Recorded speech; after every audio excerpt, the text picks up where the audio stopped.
Bonjour à tous et bienvenue sur Shiftech TV. Nicolas m'accompagne aujourd'hui. Voilà. C'est pas Michael, C'est vrai, c'était pas Mickaël la dernière vidéo, c'était Julien déjà. c'était Julien. Et Toujours pas de jean. La Yaris. Toujours pas de. La Yaris, c'était Julien, ouais. C'était Julien, c'est vrai. Voilà. Toujours pas de jean troué. Pas de jean troué, on est bien. On est bien. Donc, autant on en voit de plus en plus maintenant. Des jeans troués En vidéo, En vidéo, ouais, de temps en temps. l'Alsacien. L'Alsacien, ouais. Voilà. Nicolas, gérant du centre de Tours. Quand vous téléphonez ici, c'est Nicolas ou Vasco ou Vasco. Voilà. Plutôt Vasco. Voilà. Plutôt Vasco en ce moment qui prend les appels, exactement. Toi, Ouais. tu prends de la hauteur. Ouais, je prends la hauteur, je suis au-dessus. Aujourd'hui, on va vous faire une FAQ stage 1. On l'avait fait pour le 85 et ça avait bien marché. Ouais. Et on a beaucoup de clients qui étaient contents. On avait répondu à pas mal de questions et on va essayer aujourd'hui de répondre aux questions manquantes et répondre aux questions pour le stage 1. On va se faire un question-réponse. Moi, exactement. Donc, Comme ce qu'on avait fait pour que tout soit clair Exactement. pour tous les Et clients. Quand toi, tu veux qu'on se mette en live sur YouTube ou sur Insta, C'est ça. ça serait l'occasion peut-être de l'enchaîner dans la semaine, un soir. Ouais, dans les commentaires, ce serait bien que de mettre exactement les questions qu'on n'a pas abordées Ouais, tout à fait. et qu'on se fasse un petit live. Si on fait ou- bien notre boulot, on va toutes les aborder les questions. Logiquement, ouais, mais bon, j'ai un petit doute quand même. Il y a toujours des questions. Il y en a tellement que. Exactement. Bon, Nico, c'est toi qui a l'habitude de répondre aux clients, donc c'est moi qui vais faire. C'est toi qui vas poser les questions. Allez, vas-y, on y C'est va. pas le. Je devrais avoir le petit truc là. C'est quoi? C'est question pour un champion? Je dis oui. Alors Point buzzer. notre métier, les amis, c'est de reprogrammer les calculateurs. Donc, on modifie la puissance des véhicules, le couple, on fait pas mal de modifs dans l'électronique. Donc, qu'est-ce que c'est aujourd'hui une reprogrammation? Alors, une reprogrammation, c'est tout simplement, on joue sur le calculateur moteur, donc tout simplement, en gros, l'ordinateur du moteur, en jouant sur beaucoup de paramètres. Donc, pour améliorer, comme l'a dit Médéric, le couple, la puissance, baisse de consommation et tout ce qui va avec. En gros, on avait fait cette vidéo comparative boîtier additionnel, reprogrammation. C'est quoi les grosses différences entre l'un et l'autre? Alors, le boîtier additionnel va tout simplement leurrer les informations envoyées au calculateur, alors que tout simplement, la reprogrammation, on met directement les bons paramètres. Donc, si on veut telle pression de turbo, on demande telle pression de turbo, si on veut telle avance à l'allumage, etc. Et tout en restant dans les tolérances, donc c'est-à-dire on voit dans le calculateur, dans le programme informatique du calculateur, les limites à atteindre. voilà, les limites qui sont là où la voiture se met en mode dégradé, bien sûr on n'y va pas. D'accord. T'as quoi comme type de reprogrammation? Alors comme type de reprogrammation, on a le stage 1, donc l'augmentation de performance, D'accord. essence ou diesel. On a la conversion éthanol, flex fuel, D'accord. donc sans augmentation de puissance. Vous pouvez aller voir La vidéo, la FAQ E85, donc, C'est ça. qui a quelques mois déjà et qui a eu pas mal de vues d'ailleurs. qui avait pas mal de vues, ouais, qui avait bien marché, beaucoup de questions, beaucoup d'interactions, c'était Et sympa. après, donc stage 2, 3, boîte de vitesse, qu'est-ce qu'on Boîte va- de vitesse, donc on a pour l'éthanol, on a l'éthanol et le stage 1, donc D'accord. augmentation de puissance et conversion éthanol, donc le flex plus. Pour revenir après, sans changer de carburant au sans plomb, après on a le stage 2, donc avec des pièces performance, le stage 3. Ouais, bon, on est dans notre accueil à Tours, on voit un échangeur là-bas, on voit une ligne d'échappement. Et à côté, juste Ici, à côté. Ici, on vous fera quelques plans d'insert. On a une ligne Accra d'M2 compétition. Donc, c'est des pièces qui vont s'agrémenter d'une reprogrammation C'est stage ça. 2. Exactement, parce qu'avec le stage 1, on a des limites techniques, donc les contre-pressions, les tempêtes d'admission, les flux d'air, etc. Et le fait de mettre des pièces performance, on se libère un peu de ça, et donc on peut aller chercher plus de performance qu'avec un simple stage 1. D'accord, ok. Ouais. De toute façon, après, je pense que c'est clair. Hein. Stage 1, c'est vraiment c'est la reprogrammation pour Sans pièces, sans monsieur- modification de pièces, monsieur voilà. tout le monde, sans modification de pièces. Le filtre Air BMC, je pense quand même. Ouais, filtre BMC, Qu'on combine souvent avec la reprogrammation stage 1, BMC plus stage 1. c'est ça. Et après, le stage 2, 3, boîte de vitesse, on va dire que ça va être pour des gens typés plus performance. Plus c'est ça? performance, ouais, à partir du stage 2. Pour un stage 1, la boîte de vitesse n'est pas une nécessité. Oui, je pense stage 1 diesel ou quelques stages 1 essence qui va avoir besoin de. Quelques, notamment les Clio 4RS. D'accord, ouais. Clio Limiteur de 4RS, couple. voilà, exactement. Clio 4RS, la reprogramme de boîte, c'est plus qu'intéressant. Sinon, après, sur un 2 litres TDI, concrètement, il n'y a pas besoin. Ok. Est-ce que. On va rentrer dans les questions maintenant. Je pense que c'est l'idée de la FAQ. Est-ce qu'avec une reprogrammation, on a une augmentation de la consommation? Alors, oui et non. Non, techniquement, le fait d'augmenter le couple moteur, ça permet d'avoir le véhicule qui a plus de force pour emmener, le moteur a plus de force pour emmener le véhicule, et donc automatiquement une petite baisse de consommation en conduite équivalente. Par contre, il y a l'effet pervers. Si vous avez pied lourd, que vous êtes tout le temps à fond, les chevaux supplémentaires, il faut les nourrir. De toute façon, Et là, voilà. moi, je dis souvent aux clients qui passent nous voir, c'est que sur les 15 premiers jours ou la première semaine, il va y avoir une augmentation de la consommation parce qu'on a 100 chevaux de plus ou 150 chevaux de plus pour certains véhicules bonus. Voilà, C'est vrai que tu nous exactement. fasses la liste des véhicules bonus. Tiens, Ce serait une bonne idée. Nous, on appelle ça les véhicules qui prennent le plus de puissance. Tu as 320E. 320E, ouais. On a demandé aussi qu'on fasse des vidéos dessus. D'accord, faut qu'on en fasse.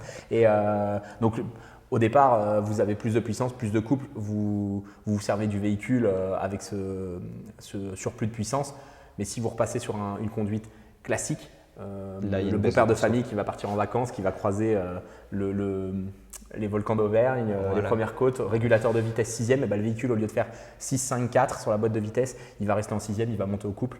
Moi, j'ai un utilitaire, il monte tout le temps en 9e et j'ai quand même eu une baisse de la consommation significative. Voilà. Moi, j'avais le cas, moi, à l'époque, avec la Golf 7, un Litis TDI en boîte 7. Pareil, montée d'autoroute au régulateur, 7e, elle n'allait pas, 6e, elle n'allait pas, Oui, voilà. 5e, Voilà. on sentait le moteur qui peinait, alors que reprogrammé, restait en 7e, donc le moteur tourne moins haut, donc baisse de consommation. Aujourd'hui, avec les boîtes 9 rapports, autant dire qu'elles font 9, 8, 7, 6, 5, tac, C'est ça. tac, tac, tac. La 6e, elle est à 40 km/h limite. Donc, Médéric, beaucoup de gens me demandent, est-ce que la voiture va fumer beaucoup plus? Est-ce que ça va être une cheminée, un train à vapeur? Ça, c'est qu'on a, on a du passif avec ça. On a un peu de passif. On a un peu de passif. On a un Non, peu de passif. aujourd'hui, ou hier d'ailleurs, ce terme, je l'emploie souvent, mais aujourd'hui, il faut que j'arrête avec ça. Au jour d'aujourd'hui. Un véhicule reprogrammé ne va pas fumer plus. Il y a quelques années, il y a des préparateurs qui ont supprimé des FAP, qui ont supprimé des vannes EGR. Aujourd'hui, on est dans l'idée de véhicules qui émettent le moins d'émissions possible, donc on ne met pas plus de gasoil dans la cartographie, on ne supprime pas les filtres à particules ou le GR avec un stage 1 d'ailleurs, ou même avec un stage 2. Donc tu ne vas pas avoir une voiture qui va fumer plus, ça ne va pas être une cheminée. L'idée du mazout qu'on peut voir sur les réseaux sociaux avec de la fumée noire, non, ce n'est pas un stage 1 chez Shiftech, ce n'est pas un véhicule qui fume. Voilà. Ça, chez nous ou chez quelqu'un d'autre d'ailleurs. C'est réservé aux professionnels, quoi. C'est réservé Voilà. aux professionnels de la destruction. Voilà, ne faites pas ça chez vous. Pika, tu pourras mettre un beau plan d'insert d'une Ibiza 1,9 litre TDI 130 portugaise. C'est ça. Pour venir à la vanne EGR, Oui. il y a une bonne légende urbaine qui dit que désactiver la vanne EGR fait gagner en puissance. Je te dirais que oui et non. Normalement, si la vanne EGR, quand elle est ouverte, tu es en train de recycler les gaz d'échappement dans l'admission. Donc tu as donc de l'air qui rentre dans le moteur, qui est réchauffé, chargé en gaz d'échappement. Donc si tu bloques la vanne EGR, tu as plus de performance, en théorie. Il faut encore le voir, sur les diesels, c'est dur à constater. Tu as plein de choses, un recyclage d'huile ou ce genre de choses. On parle d'augmentation de performance infime. Voilà. Mais sachant que quand on est en pleine charge, la vanne EGR se referme. En théorie, oui. Donc à fond, sur banc de puissance, que ça soit vanne EGR ouverte, fermée, techniquement la vanne EGR étant refermée, c'est censé développer plus ou moins la même puissance. Oui, tout à fait. Après, Voilà. c'est sur des cycles intermédiaires au couple ou À ce genre mi-charge. de choses où tu as des limiteurs de fumée qui vont venir ouvrir les vannes et ainsi de suite. Il n'y a pas de… Aujourd'hui, si répondre à la question, c'est est-ce qu'il faut supprimer la vanne EGR? Non. Voilà. Il n'y a pas d'intérêt. Exactement. Comme le filtre à particules sur certains moteurs diesel, mis à part le côté sonore, les filtres sont assez performants pour pouvoir accepter le stage 1 sans avoir besoin de supprimer le filtre à particules. D'ailleurs, justement, nos motoristes prennent en compte le fait qu'il y a un filtre à particules dans la gestion moteur. Bien sûr. Aujourd'hui, ce qui va abîmer les filtres à particules, c'est les fortes températures d'échappement. Donc vitesse élevée, suppression de brides de vitesse qui permettent de faire fonctionner le moteur à des régimes élevés très longtemps. Donc on tient compte, du moins nos ingénieurs tiennent compte du filtre à particules et laissent toutes les sécurités nécessaires à la non-dégradation du filtre. Voilà. Ça, c'est important. Filtre à particules, catalyseur, un moteur ouais. turbo-essence, catalyseur, c'est à peu près le même problème. Donc tu peux vite avoir le même problème. Voilà. Donc, moralité, n'allez pas en Allemagne faire de VMAX. tu vas tout abîmer, ouais, c'est exactement Voilà, ça. bah ça, c'est surtout que. Merci Séraphin. Bravo. Bon, Nico, on a fait le tour de le stage 1, le filtre à particules, tout ça. Est-ce qu'il y a des précautions à prendre avant de venir chez un reprogrammateur ou avant de reprogrammer sa voiture, avant d'optimiser sa voiture? Est-ce qu'il y a des précautions à prendre pour un essence ou un diesel? Alors, déjà, il faut un véhicule en bon état. Donc réviser, faut que les pneus soient en bon état, parce que le véhicule est quand même passé sur grande puissance. Ouais. Donc ça, faut y penser, peu de gens y pensent. Pour un modèle essence, il est impératif de rouler au samplon 98, donc pour avoir l'indice d'octane le plus élevé possible. Alors ça, c'est un débat, tu parles pour avoir les meilleures performances possibles sur le banc de puissance le jour J. Voilà, exactement. Et puis même de règle générale. Le 98. Je pense qu'aujourd'hui, à 2,20 € le carburant, les gens ils sont samplon 95 de 10. Même on voit souvent Lucien venir avec des supercars au samplon 95 de 10. Ça développe un peu moins de puissance. L'indice d'octane recherché est plus faible que sur du samplon 98 ou du 102 pour certains pays. Donc oui, samplon 98 dans le réservoir si vous voulez avoir le meilleur score possible quand vous venez avec un véhicule essence. Exactement.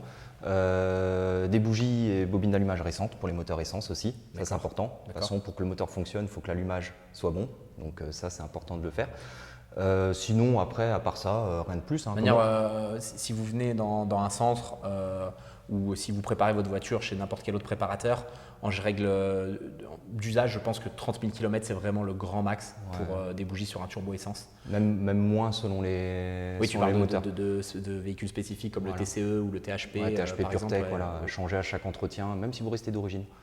Est-ce que ça change la fréquence des entretiens? Est-ce qu'on doit changer ses habitudes en termes de fréquence d'entretien après ou avant reprogrammation? Non. Comme dit, on reste dans les tolérances constructeurs, donc concrètement, il n'y a pas plus de risque à rouler reprogrammé que d'origine, donc il n'y a pas nécessaire de faire plus d'entretien. Les bougies, oui, parce que ça, c'est pour avoir des performances optimales. Je pense qu'on a eu tendance à pousser aussi. Il y a certains constructeurs qui annoncent 90 000 km avec un jeu de bougies ou pas de vidange de pont, pas de vidange de boîte. De l'huile, ça se vidange les amis, il faut remplacer son huile de boîte de vitesse ou de pont.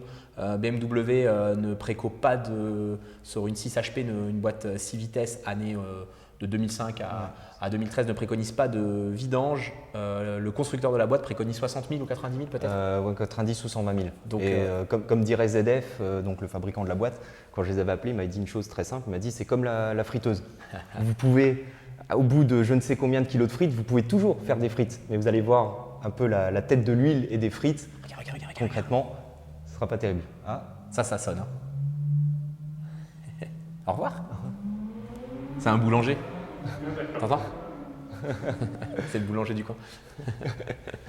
C'est le chauffeur du jardinier. On en était où là avec tout ça là? Ça nous a belle 458 spéciale avec une ligne IPE. Ligne IPE, oui. Le son, c'est une F1. Donc, pas besoin de raccourcir les entretiens. On reste sur un carnet d'entretien classique.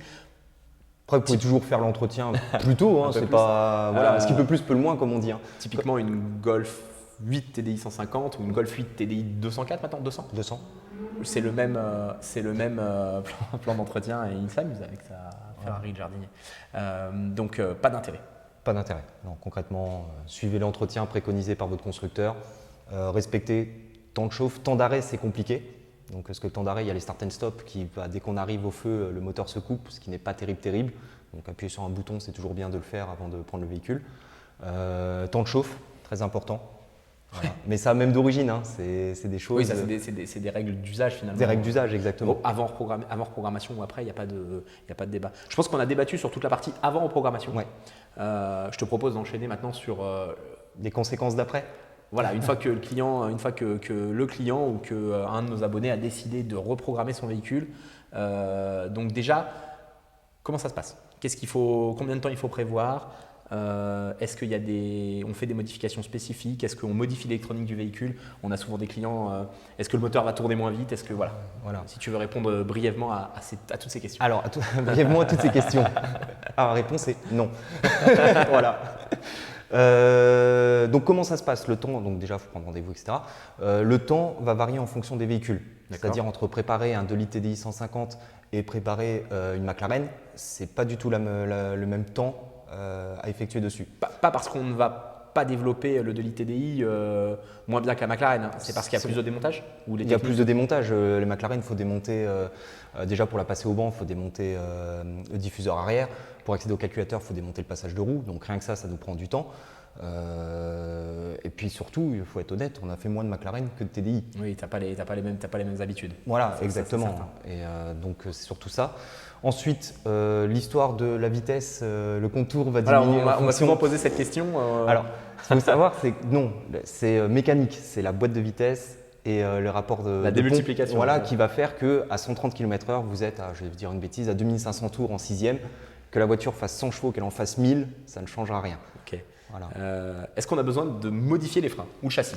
Alors, j'ai envie de vous dire oui et non. On aime bien dire ça.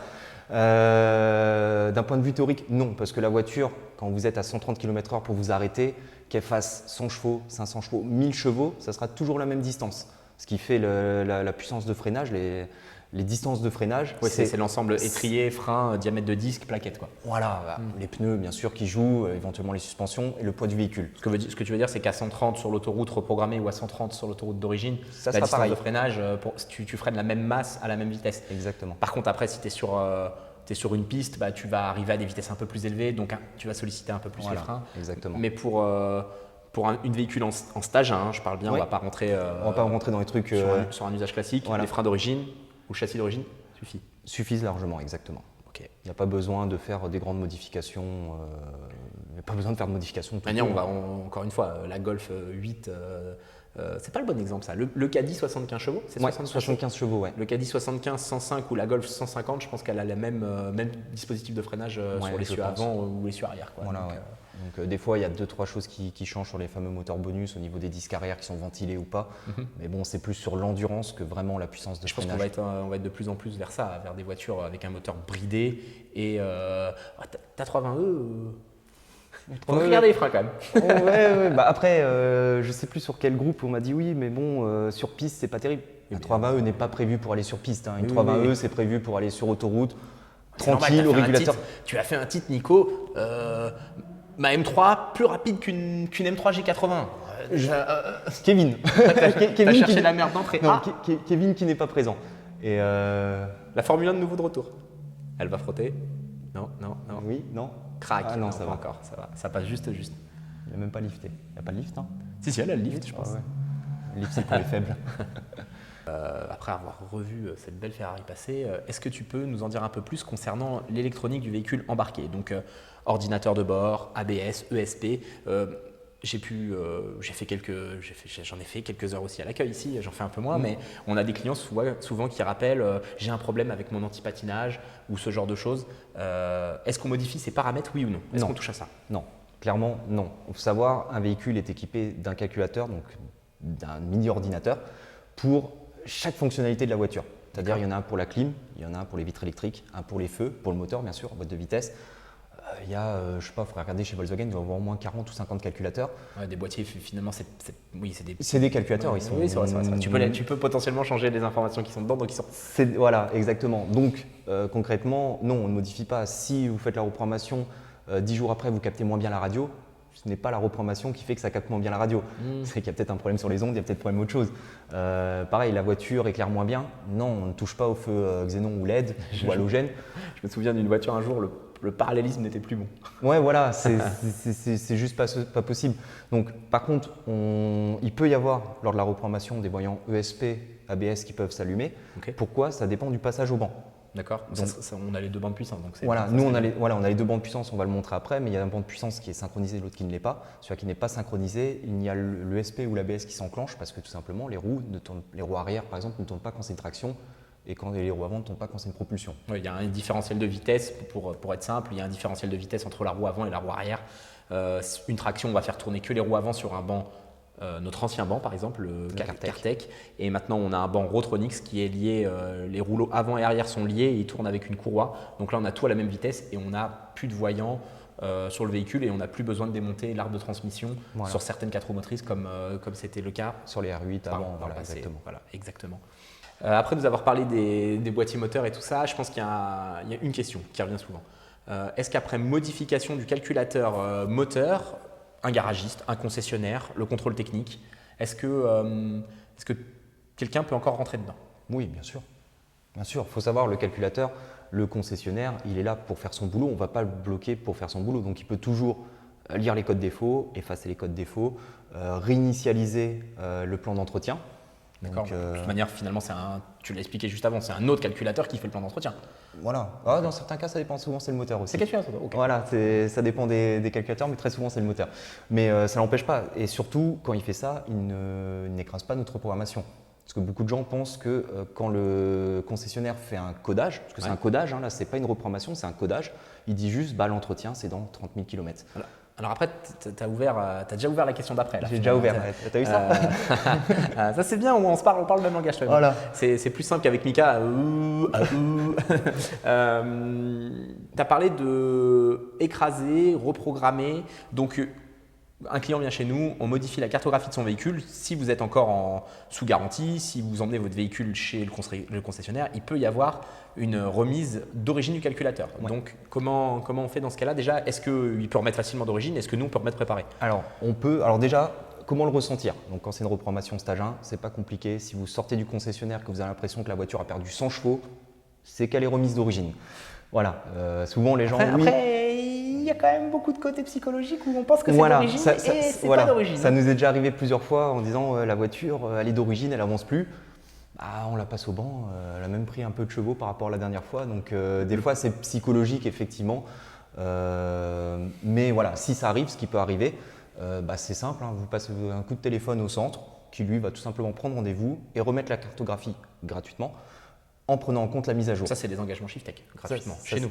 Chez nous.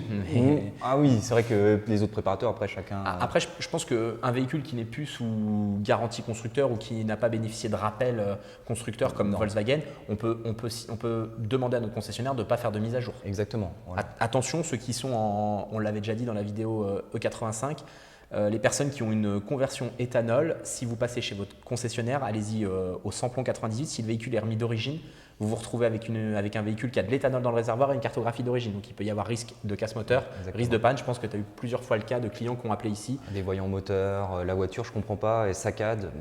Oui, vous avez fait un entretien, oui. Ok, remettez vite du samplon, on prend rendez-vous et on remet la cartographie. Il est bon, tu as vu, il fait directement les questions. Donc si on a un voyant moteur, on a reprogrammé un véhicule et on a un voyant moteur. Alors, faut nous contacter déjà. Déjà, ça arrive. Hein. Oui, ça arrive. Le SAV 0 n'existe pas. Hein. Les concessionnaires ont déjà des pannes. Nous, on intervient sur des véhicules qui peuvent techniquement avoir déjà des pannes d'origine, donc des voyants d'origine. Ça peut arriver. Je vais taire le nom, mais on était chez un concessionnaire ce matin avec Johan pour un nouveau véhicule qui lui me disait que le nouveau véhicule, il l'a, c'est sa panne Noël tous les jours. C'est-à-dire l'ordinateur, il s'allume, il s'éteint, etc. Donc voilà.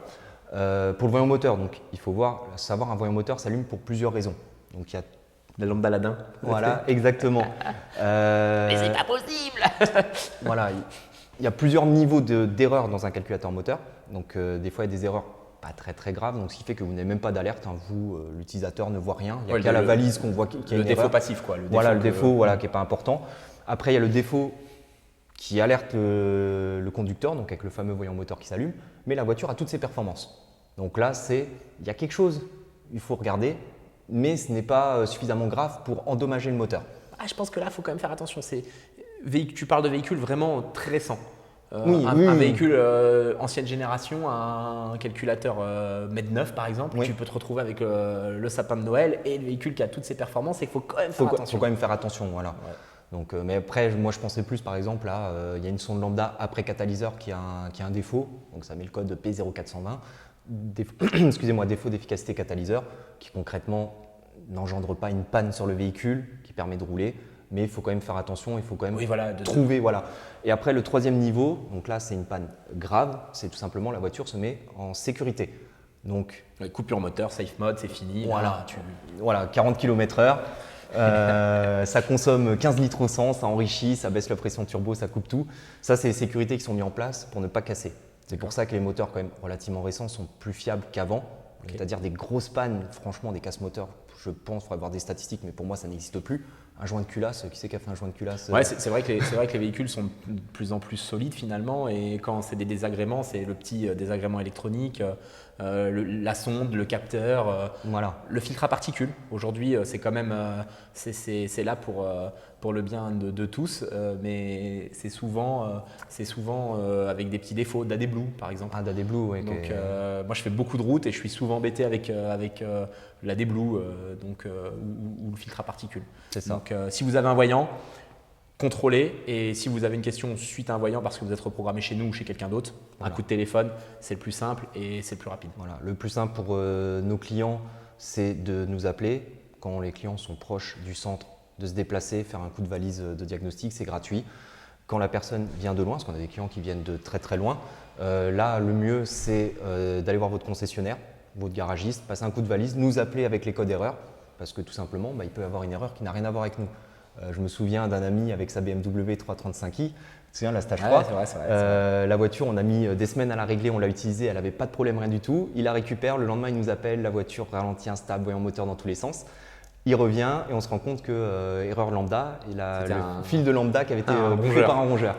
Donc ça, ce n'est pas lié à la reprogrammation, c'est externe. Les gaines sont faits en amidon de maïs, donc ça attire les rongeurs. Exactement. Et voilà. Et donc ça allume un voyant, ce n'est pas lié à la reprogrammation. Donc c'est pour ça que pour les clients qui viennent de loin, allez voir votre concessionnaire, appelez-nous et après on vous guidera au mieux. On a parlé de avant, pendant la reprog, après la reprogrammation. 2-3 questions qui reviennent souvent. Est-ce qu'on a déjà besoin de faire un rodage? Alors, effectivement, beaucoup de gens pensent qu'il faut faire un petit peu attention, etc. Non, concrètement, il n'y a pas de rodage à faire. On reste, comme on l'a dit avant, dans les tolérances constructeurs. Donc concrètement, il n'y a aucun rodage à faire. Pareil, les gains sont visibles sur le moment. Okay. C'est pas si vous allez voir un préparateur qui vous dit oui, dans 1000 km, vous allez sentir la différence. Oui, là, il y a un problème. Changer de préparateur. Changer de préparateur. Il faut savoir, le véhicule est passé sur banc de puissance. Donc concrètement, on accélère à fond sur un banc de puissance. Donc le gain est visible tout de suite via les courbes. Donc ça ne vient pas après. Il n'y a pas de rodage à faire. Comme dit, du moment où le moteur est chaud, on est OK. Respecter temps de chauffe, temps d'arrêt. Entretien. Et voilà, hein, c'est tout. Hein. C'est tout. De toute manière, ils arrivent avec n'importe quel véhicule d'origine. 150 chevaux pour un 2 litres TDI, ils en repartent avec 190, la puissance elle est instantanée. C'était peut-être vrai il y a quelques années avec les boîtiers qui avaient besoin d'une adaptation pour corriger la pression de turbo, la richesse et tout. Aujourd'hui, les boîtiers sont performants et s'adaptent très très vite. Donc vous avez la puissance, l'intégralité de la puissance et du couple tout de suite et vous n'avez pas besoin de faire de rodage. Donc vous sortez d'ici, vous profitez directement d'ici ou chez quelqu'un d'autre d'ailleurs. Alors, fun fact, sauf EDC16, c'est non, ça y est, parti trop loin. Stop, Nicolas, c'est bon. Non, tu les as tous perdus. Sur 320D, sur mon ancienne 320D E90, la voiture, on l'a… sorti l'exemple. Mais ça m'arrivait pour moi en perso. Je pense qu'au moment où tu as dit EDC16 C31, j'ai perdu la moitié. Voilà. Ils viennent de se désabonner. Oh merde. Non, où en fait j'avais fait la reprogrammation au Luxembourg à l'époque. Ils avaient réussi à me faire une courbe et la voiture après n'avançait plus. Et donc à l'époque, Philippe m'avait dit bah écoute, il y a une adaptation à faire sur ce véhicule-là, faut rouler un peu, tu vas l'éteindre, tu vas la rallumer, tu vas voir ça va être un avion. C'est bien pour ça que je dis, elle était de quelle année ta 320D 2005. Voilà. Donc, vous voyez, 2005 à maintenant, il s'est passé quelques années. Il s'est passé quelques années, ouais, donc, effectivement. Bon, on attaque un point compliqué, je pense, une question compliquée. Compliqué, ouais. Qui est facile à poser, mais compliqué à répondre. Eh ben, je vais te poser les questions alors. Contrôle technique, Nicolas. Donc, contrôle technique. Donc, comme je l'ai précisé avant, on reste dans les tolérances constructeurs, donc que ça soit pour le moteur et également pour les normes anti-pollution. D'accord. Donc, on ne retire pas les filtres à particules, on ne décata pas. Donc, quand on modifie dans les stages 2, donc les échappements, on met des catalyseurs sport qui répondent aux normes anti-pollution, donc du contrôle technique. Fab Sport, très bientôt. Fab Sport, très bientôt. Petit spoiler.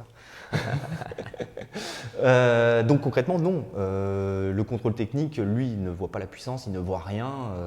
Lui, il est juste là pour voir si le véhicule répond aux normes françaises ou européennes selon les pays, pour que tout simplement le véhicule puisse freiner, éclaire, que le moteur ne pollue pas trop. Voilà, en gros, que ce soit un véhicule qui soit sécuritaire. Bon, maintenant j'attaque le… Voilà. Qu'en est-il des garanties constructeurs, Nicolas? Alors, les garanties constructeurs. Non, en fait, c'est simple. Les garanties constructeurs, donc déjà, la plupart des constructeurs ne détectent pas ce qu'on fait. D'accord. Je pense que ça serait bien de faire des plans d'insert d'un calculateur. Pourquoi déjà? Parce qu'il y a 2 ou 3 méthodes de reprogrammation. Il y a la méthode par la prise OBD, exact. qui n'abîme pas le calculateur. Il y a la méthode en bench, on est branché sur le calculateur directement et on n'intervient toujours pas sur le calculateur. Et il y a la méthode en boot On là, ouvre le calculateur. Là, on ouvre le calculateur, donc c'est un peu plus compliqué pour les garanties. Donc, si vous avez un doute concernant la méthode, vous pouvez demander aussi à la personne qui reprogramme votre véhicule, il pourra vous répondre. Voilà. Donc, je te laisse pour les garanties constructeurs. Donc pour les garanties constructeurs, donc je disais, la plupart des constructeurs ne nous détectent pas. Aujourd'hui, voilà, on aime bien dire aujourd'hui. C'est vrai, on l'a dit quelques fois dans cette vidéo. Bah, pourquoi on parle d'aujourd'hui? C'est que tout simplement, ça évolue. Détecter les reprogrammations, ça évolue avec le temps. On revient 15 ans en arrière, on pouvait faire des reprogrammations, il n'y avait aucun constructeur qui nous détectait. Maintenant, le groupe Volkswagen nous détecte, mais par contre, ils ne savent pas ce qu'on fait. C'est-à-dire, c'est là où on peut jouer sur les mots. On aime bien nous faire ça, tous nous préparateurs. Donc, oui, je vois où tu veux en venir. Tu veux dire que je peux t'amener un véhicule utilitaire et brider la vitesse, par exemple? Exactement. D'accord. Eux, Volkswagen, ils voient que tout simplement qu'il y a une modification qui a été faite sur le calculateur au niveau du logiciel, que c'était augmenté en puissance, descendu en puissance ou quoi que ce soit. Oui, après, prouver. je pense que pour résumer, on ne va pas partir dans un débat qui va être long finalement, mais si vous avez un souci de garantie, un véhicule encore sous garantie, n'ayez pas peur finalement. Il y a 2-3 possibilités. Vous revenez, quoi qu'il arrive, remettre d'origine avant d'aller chez le constructeur. Il y a des précautions à prendre. Remettez d'origine avant d'aller chez le constructeur ou d'aller chez votre garagiste. Et si ça vient à être détecté, il faut encore prouver que c'est ça qui est responsable de la panne sur le véhicule. On entend parfois des gens qui ont un problème de GPS ou de phare ou de lève-vitre, de voyant d'airbag. C'est la reprogrammation. Non, ce n'est pas la reprogrammation.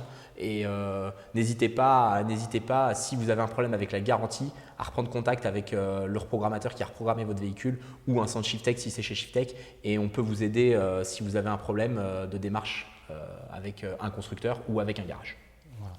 Exactement. Est-ce que tu voyais autre chose sur la partie garantie?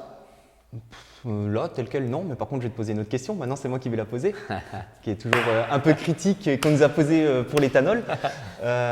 Quid des assurances, une fois un véhicule reprogrammé? Quid des assurances? Pareil, il y a deux ou trois sons de cloche. Déjà, il y a des assureurs qui acceptent la modification de cartographie et qui le mettent sur leur contrat d'assurance, reprogrammé chez telle ou telle personne. Et c'est possible. Donc ça, je vous conseille de vous rapprocher de votre assureur ou de votre courtier, je ne sais pas par qui vous passez, pour avoir la réponse. Concernant, c'est un peu comme les garanties finalement, c'est difficilement détectable et vous pouvez faire une modification de cartographie sur votre véhicule qui va pouvoir fonctionner que sur le bouton sport par exemple, qui va pouvoir brider la puissance du véhicule. Donc il faut encore prouver que votre véhicule a subi une augmentation de la puissance. C'est très compliqué. Si demain vous avez aussi un souci et que vous avez besoin de conseils pour votre assureur, on a quelques courtiers qui assurent. Donc n'hésitez pas à demander à votre centre Shiftech. Nous on conseille quoi qu'il arrive de prendre contact avant avec votre assureur. Bien sûr. Après, il y a quand même des choses qui sont assez drôles. C'est qu'il y a des véhicules qui sont annoncés pour, je ne sais pas, je vais dire une bêtise, 102 chevaux, voilà, Mercedes 1.6 turbo 160, 102, 122, voilà, 102, 122, 156. Un 102 chevaux développe 120 chevaux, un 122 chevaux développe 150 chevaux et un 156 développe 156 chevaux. Donc concrètement, les modèles 160, 180, donc à savoir 102, 122 chevaux, développent déjà plus de puissance. Tu avais toi-même un GLC 220D. Tout à fait. Ouais. Donc de tête, c'est 170 chevaux. Il développait combien? 194. Ouais. Voilà. Oui, donc on est sur des. C'est comme les émissions finalement de CO2 qui sont déjà supérieures. Donc si vous avez un véhicule qui est complètement modifié, ligne d'échappement, frein, suspension, ça devient compliqué de dire j'ai pas modifié mon véhicule. Si vous avez juste un stage 1 et qui plus est par des méthodes de lecture qui n'endommagent pas le calculateur, autant dire que c'est très compliqué de détecter la reprogrammation. Oui, puis il faut encore, comme tu disais avant, les garanties constructeurs, où il faut prouver la cause à effet parce que la reprogrammation a fait quelque chose. C'est pareil pour l'assurance. Votre voiture, vous pouvez rouler à 100 km/h en ville, c'est pas bien, mais vous pouvez le faire également d'origine. Donc il faut réussir à prouver parce que vous avez fait la reprogrammation que vous avez créé l'accident. Bien sûr, bien sûr. Ça, pour moi, c'est impossible.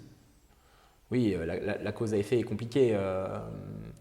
Tu peux très bien avoir une voiture de 80 chevaux et arriver à 120 en ville. Et exactement, je suis d'accord. Voilà, c'est pour ça que les experts d'assurance, concrètement, ne cherchent pas les reprogrammations. Voilà. moi, j'avais à l'époque, on va parler un peu de privé, j'avais tapé un gibier malheureusement avec l'Audi S3. Et lorsque j'ai fait l'expertise, j'étais habillé en Shiftech.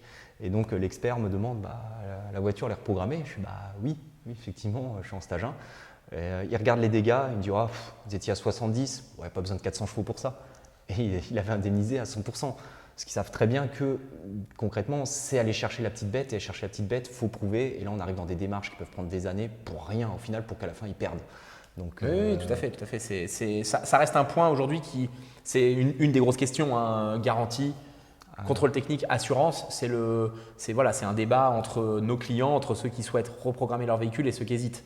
Il y a plein de possibilités et n'hésitez pas parce qu'il n'y a pas de risque. Voilà, en parlant de ça, beaucoup de gens, que ce soit sur internet ou par téléphone, me disent l'expert va le voir. Alors non, un expert n'est pas équipé comme nous, préparateurs, pour extraire les cartographies. Donc déjà, il faudrait qu'il soit équipé de je ne sais combien d'outils. Certains véhicules, comme disait Médéric, se font ce qu'on appelle en boot, donc ouvrir le calculateur, souder, etc. Un expert n'a pas dans la capacité, n'a pas été formé pour faire ça. Extraire la cartographie, c'est une chose. Après, il faut l'analyser. Ouais, donc, il faudrait qu'il ouvre avec un logiciel spécifique, qui compare par rapport à des maps d'origine. Non, c'est impossible. Et là, passer au banc sur un banc, si encore elle fonctionne, il n'y a pas de bancs aujourd'hui qui ont d'homologation. Peut-être certains à la DRIR ou à l'Adréal, mais encore je ne sais même pas s'ils sont équipés. Nous, on ne peut pas affirmer que la puissance que vous sortez chez nous pour une assurance est bonne ou pas bonne ou pour un expert automobile. Voilà, exactement. Puis, qu'est-ce qu'on fait des Mercedes qui sortent 20-30 chevaux de plus? Ça, c'est voilà. TDI 150 à l'époque, oui. À l'époque, voilà, qui sortait 30 ou 40 chevaux voilà, de plus. Et ça, une liste de véhicules qui développent plus de puissance. De toute façon, nos clients ou nos abonnés qui nous suivent, etc., le voient. Comment on fait quand c'est un V8 Audi qui développe 40 chevaux de moins? Exactement. Ouais, non, mais c'est une bonne question parce que ça marche. Donc on peut lui remettre 40 et on est encore dans les règles. Ça marche aussi pour le V8 BMW. Ouais, c'est pas faux. C'est pas faux. On l'oublie celui-là. Non, voilà, c'est un sujet qui est compliqué. On voulait l'aborder pour être tout à fait transparent. Donc je pense qu'on a fait le tour de cette partie. Voilà. De toute façon, il suffit de voir le monde. Beaucoup de gens n'imaginent pas le nombre de véhicules reprogrammés qu'il peut y avoir. Il y a même des gens qui arrivent chez nous, ils pensent qu'elle est d'origine et ils l'ont acheté reprogrammée. Hein. Donc alors insu par contre, pour le coup, nous on conseille quand même à nos clients de remettre d'origine, c'est gratuit.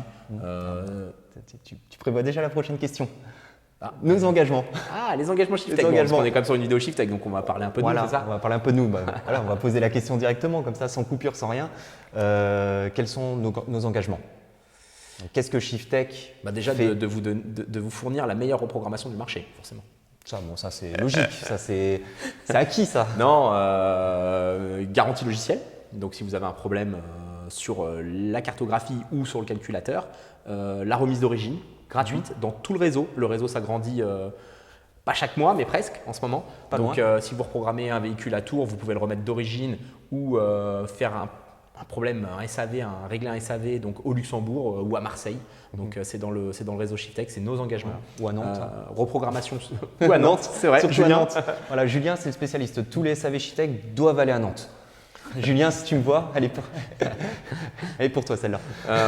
Reprogrammation sur mesure liée à chaque véhicule et à chaque calculateur sur bande puissance. Ouais, donc tous les véhicules passent chez nous et sont développés sur bande puissance. Exactement, parce que beaucoup de gens pensent qu'on a la cartographie qui est déjà prête, c'est-à-dire que le client il arrive, bam, on branche, on écrit. Non, on lit la cartographie, on envoie à nos ingénieurs motoristes qui eux vont modifier après le véhicule sur banc. Je vais t'arrêter parce que je vois déjà les commentaires. Oui, mais Shiftech, vous faites du générique. Et vous n'avez pas passé 8 heures sur mon véhicule. Encore donc tu peux expliquer la différence entre un fichier générique, un fichier sur mesure et un fichier d'ingénieur Facebook? Alors, le générique, c'est on branche, on écrit, limite on ne regarde même pas si ça démarre, merci, au revoir. Ça, j'appelle la carte de parking. La carte de parking, voilà. Ça marche tant mieux, ça ne marche pas, tant pis. Le sur-mesure, le vrai sur-mesure, c'est reprendre à zéro. Mais plus personne ne fait ça. Concrètement, un véhicule de l'ITDI 150, quand on en a fait 10, 20, 30, 40, 50, 100, 200, on part toujours sur une base. Bien sûr. Voilà. Et après, c'est là où le banc de puissance sert, c'est que tout simplement, le banc de puissance, on va faire des logs, donc on va vérifier bon fonctionnement moteur, etc. Et le motoriste va ajuster en fonction. Mais aujourd'hui, pour quelqu'un, partir de ta base de données, du moins de ce que tu connais, le mettre dans le véhicule effectivement plus rapidement que du sur-mesure, où tu es tout reparti de zéro, et l'adapter derrière, ils assimilent ça à du générique. Non, pas du tout. C'est... Voilà, même les personnes, moi je le vois beaucoup de gens qui me disent ah mais pour faire une reprogrammation éthanol, vous gardez le véhicule 2 heures. J'ai telle personne qui me dit il faut garder la voiture 3 jours. Concrètement, s'il la garde 3 jours, c'est qu'il n'a jamais travaillé dessus. Oui, et c'est peut-être pas gage de qualité. Voilà, la personne peut très bien travailler, hein, je dis pas le contraire, mais c'est qu'il n'a jamais travaillé sur le véhicule. Là, je vais un peu sur l'éthanol, vous n'en aviez pas parlé, où beaucoup de gens disaient faut garder la voiture 2 jours, 3 jours. Non, la voiture, quand elle arrive, elle a toujours un peu de sans-plomb. Concrètement, la voiture, elle va bien démarrer le lendemain parce qu'il restera toujours un peu de sans-plomb. Oui, il faudrait complètement la mettre en panne et ainsi de suite. Il faudrait la mettre en panne ou il faudrait la rouler. On sort de notre FAQ voilà. Nicolas. Mais c'était bien d'en parler quand même. Il faut les envoyer sur la vidéo éthanol. Voilà. Donc c'est une vidéo qui a quelques mois et si vous reprenez le fil d'actu, vous allez... C'est ça, on verra si ça marche, on verra s'il y a un petit pic, s'il y a plus de visu d'un coup. Et exactement. Bon, je pense qu'on a fait le tour de toutes les questions. Tu voyais autre chose Si vous avez d'autres questions, en commentaire les amis, et on prendra le temps de faire un live pour y répondre. Ouais, exactement. Mais depuis longtemps je veux le faire. À cœur, ça. Il y a l'onglet communauté sur YouTube où les gens peuvent poser leurs questions, etc. Moi j'aimerais bien faire ça exactement. C'est-à-dire on prend toutes les questions. Ah, si, je pense à un truc. Dernière génération comme ta 320e. Ouais. C'est des véhicules qui peuvent. On parlait tout à l'heure de remettre d'origine chez le constructeur. Du moins, si vous passez chez le constructeur et que votre véhicule est remis d'origine, attention, si vous avez des véhicules dernière génération, si on oublie de vous le dire, ou normalement ils ne doivent pas oublier, mais Nico, ça peut arriver. Si Nico les forme bien, ils ne doivent pas oublier. Votre véhicule peut être remis d'origine à distance. Allez dans le menu, sur les BMW ou les Mercedes, j'en oublie peut-être, désactivez les mises à jour automatiques parce que comme Tesla, maintenant, certains constructeurs peuvent vous remettre votre véhicule en l'état d'origine à distance. Donc même moteur tournant. Même moteur tournant. Chez BMW, ils font ça, mise à jour en cours, démarrer le moteur, ça prend, je crois, 1 heure à peu près. Et donc, faut espérer que ça ne plante pas. Hein, parce que... apparemment, bon, c'est bien fait, hein, parce que ça fonctionne. Oui, c'est clair. Tu devrais essayer sur la tienne maintenant qu'elle est reprog. Ah non. non. Mais c'est vrai que j'ai oublié de le désactiver. Bah, désactive le vite, tu vois, tu montes dans la voiture je vais le faire tout de suite. Tu désactives. Après, il y a aussi les véhicules, comme la Yaris finalement, qui vient juste d'être reprogrammée. Il y a quelques semaines, on ne pouvait pas la faire, donc il y a encore des calculateurs qui ne sont pas accessibles. La Clio. La Clio, le 1,3 litre TCE qui est très demandé. Ça, c'est logique, c'est toujours… Il faudrait qu'on fasse une vidéo spéciale… véhicule par programmable. Non, spécial calculateur, vraiment une vidéo bien technique. Voilà, tu as trouvé ta vidéo la semaine prochaine. La semaine prochaine peut-être pas. Mais Nicolas, c'est le nouveau youtubeur de chez Shiftech. Non. non. Et non, mais vraiment pour expliquer pourquoi on n'arrive pas à programmer un véhicule, c'est que tout simplement, pour faire simple, on n'a pas la clé pour entrer dedans. Voilà, on n'a pas le code Wi-Fi. J'avais la même idée en tête. On n'a pas le code Wi-Fi pour entrer dedans, et donc c'est pour ça qu'on ne peut pas intervenir dessus. Et des fois, les constructeurs font des petites mises à jour qui nous empêchent de retrouver le code. Bon, voilà, mot de la fin ça. Mot de la fin. Non, mot de la fin, c'est abonnez-vous. Mettez commentaires. On y vient, on arrive sur l'outro de cette vidéo. Merci à tous, j'espère qu'on a répondu à toutes vos questions. N'hésitez pas à marquer en commentaire ou on fera un live Instagram plutôt. Live Instagram. Toi, tu préfères Instagram, toi. Moi, je préfère. Moi, je suis plus sur Instagram. Ouais. Abonnez-vous à nos réseaux. Shiftech sur Instagram. Médéric Shiftech sur Instagram. Je me place tout seul. Pas de problème. Et vous pouvez nous retrouver donc sur… à quel centre? C'est pas que je me trompe. On en rajoute souvent. Donc, Belgique-Luxembourg, 1-2. Allez. Paris-Est, parce qu'on est en train de faire un deuxième centre à l'ouest parisien, donc pour la Normandie, le 95, le 78. Lille qui va ouvrir courant mois de mai. Après on descend, nous, Tours. Après on s'en va à l'ouest, Nantes. On s'en va à plein est, Strasbourg, c'est chez toi ça. Voilà, on revient de Strasbourg, nourriture là-bas. Non, ça va. On s'améliore. Lyon, bien sûr. Gap, juste en dessous. Marseille. Voilà. Et après… il en manque un encore. Toulouse, j'arrive. Toulouse qui est en prévision, Bordeaux qui est en travaux. Et Nantes, Julien, je gardais meilleur pour la fin. Exactement. Le centre SAV. Donc ça fait combien 13. C'est beau. Il faudra quand même recompter quand même. Si jamais je fais une erreur, tu modifieras et tu mettras quelque chose, tu mettras une croix et tu mettras ça. Non, vous le laissez le moment où le grand moment de solitude qui ne sait pas compter. Donc, compter sur mes doigts depuis tout à l'heure.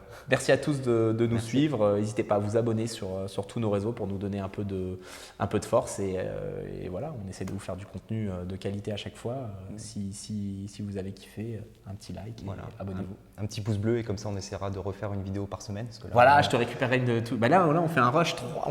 On est lundi, demain vidéo mardi, mercredi. Et après, Après vacances, hein. En fait, on a un problème de vidéaste.